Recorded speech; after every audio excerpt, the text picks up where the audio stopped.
This is Hidden Killers Live with Tony Brueski, Stacey Cole, and Todd Michaels. All right. This is a case that we have been covering for quite some time. A lot of people have been covering for quite some time, and we're going to dig deeper into it again today because it needs some attention. The Ellen Greenberg case, as you've probably been following around and along for a while, you know, the parents of Ellen Greenberg are supposed to be getting this investigation reopened, looking at it a little bit further, deeper down. That's at least what the courts have said.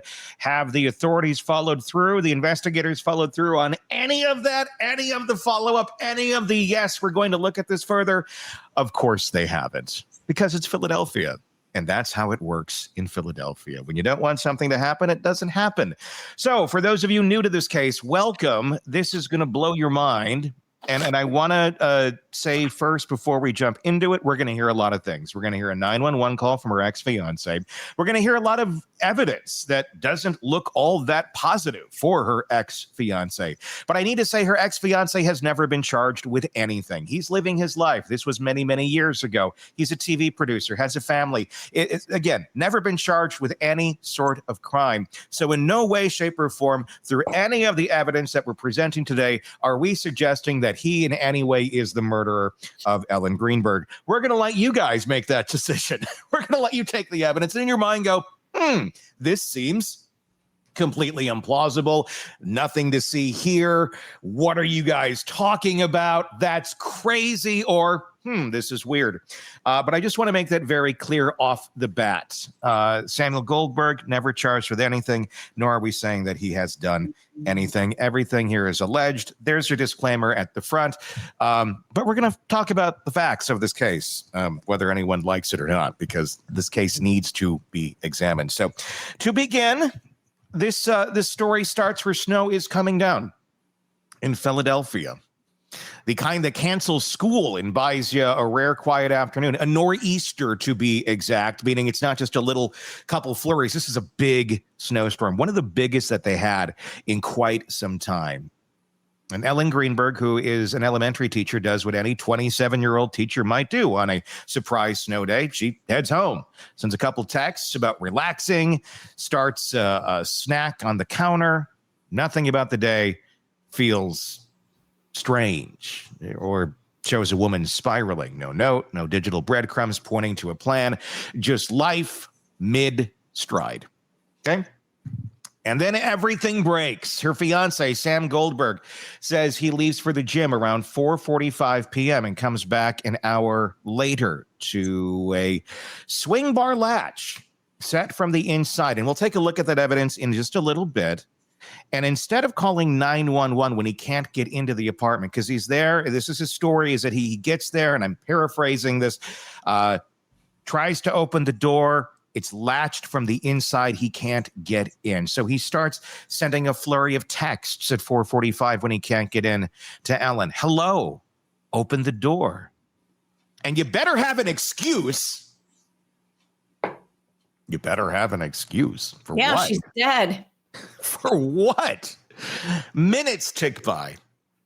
Irritation reads louder than panic. And when the door is finally forced open, Ellen is found on the kitchen floor, seated, a 10-inch knife buried to the hilt of her chest, and a white towel in her hand. Blood on her shirt, 20 stab wounds, 10 to the back of her neck and head, 11 unexplained bruises in various stages of healing. No hesitation marks at all. So let that sink in. Let's just pause there for a second, everyone, because I know, Todd, this might be the first time you're absorbing this story. Mm-hmm. I know, Stacey, we've talked about it a little bit here and there. What's your reaction when you hear someone stabbed 20-some times? Do you go to homicide or suicide? What's the natural reaction?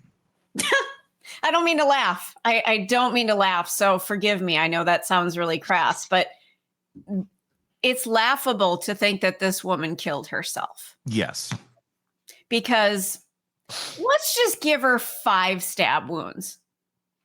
You know, she's depressed. She is feeling like I can't go on anymore. Mm-hmm. Let's just grant her 5 that she could get through. Sure. In the chest and the neck and the head. So how do you account for the other 15? How do you account for one? But I told you, let's give her a little grace. Let's give her 5, None of this story makes sense. There is no way in my brain that no, that's not what this was. Number one, it's not what it was. It's a physical impossibility. Yeah. Because what they're asking you to believe is that the woman came back from the dead and stabbed herself, because some of the stab wounds were post-mortem. Well, right. Because maybe she was turned into a zombie after all of this. Yes. And said, I've got more to do. This might be the first example of a zombie coming back to life, if in fact this is a suicide. In fact, it would have to be. We have a real zombie here, if we're to believe the official report from the Philadelphia police and the medical examiner, is that Ellen Greenberg is the first documented zombie to come back from the dead and continue to stab herself in places that she couldn't, because she would have been completely disabled by the severing of her spine. You think? In the areas where the knife impeded her flesh into her body, into her spinal column, it would have made movement damn near impossible. Correct. And here's another fun fact. People don't tend to stab themselves. That's what I was going to say. That's if you're going to off yourself, stabbing would not be the one that most people would choose. No. Guns, maybe you slit your wrists or something like that. Sorry to say that out loud, but stabbing yourself? Yeah. Come on. No, it's just facts. It is what it is. And females stabbing themselves. Add that to the mix. I was going to add the female component, because I think if it tends to be that men are a little bit more violent in this type of situation. Well, it's not even the violence. It's the vanity of it. True. Statistically, women are not going to partake in a suicide that harms them physically in terms of looks, if you will. This was not that. This was, she stabbed herself in the head, and the neck, and half of these stab wounds in the back. Again, ever since we came up with this story, I'm sorry. That was very bad phrasing. Ever since that we addressed this story years ago, I even grabbed a butter knife in my kitchen and tried to get the same trajectory. And I'm very flexible. I practice yoga. I can't get back to where she went. They've got a model showing exactly how this knife impacted her neck. And you can't get that angle with an elbow. It has to come from behind. Yeah, it's again, all these things very impossible. And that's why I want to just kind of establish off the bat as we kind of work through this, because what I'm going to say, how I'm going to explain this is how it's been tried to be explained by the medical examiner and such. And there's been a lot of walk back over the years too, and we'll get to all that. We're also going to get to the 911 call in just a few moments here. By the next morning, the medical examiner called the injuries what they suggest: a homicide. So the medical examiner comes and says, it's a homicide. I mean, a 5-year-old could have told you it was a homicide. Right. That should have really frozen the scene in time. I mean, this was a crime scene that he walked into. Was it ever handled like a crime scene when someone is stabbed 20 times? Not at all. Not at all. It should have been locked down, lit up with forensic lights, canvas, neighbors, fingerprints on everything. Instead, the narrative veers very, very fast. Police start talking suicide. The apartment is not treated like a murder scene. Cleanup is authorized. Yeah, professional cleanup crews are allowed to come in right away. The fiancé and his uncle, who's a high-powered legal individual in Philadelphia, they managed to get a cleanup crew in there, and the high-power individual takes all the digital stuff, all the computers, all that gone. because he wants to make sure it's safe for her. He does return it. They do request it back. But chain of custody, you can't do that sort of thing. And he knows better than that. A lot of weird inconsistencies here.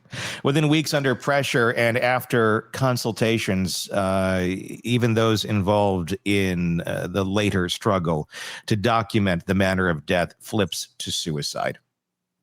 So because of the pressure, the police, the behind the curtain conversations, medical examiner is essentially pressured into changing the ruling to suicide. The public is told to accept what the wounds do not explain. It's not just a story about a locked door. It's a story about the first 48 hours, how choices made between January 26 and February 1st, 2011 set the trajectory for everything that followed. A family blindsided, a city divided, and a case file that still doesn't reconcile with the physics of the human body. Want more on this case and others? Then press subscribe now and don't miss a moment of true crime coverage from Tony Brueski and the Hidden Killers podcast.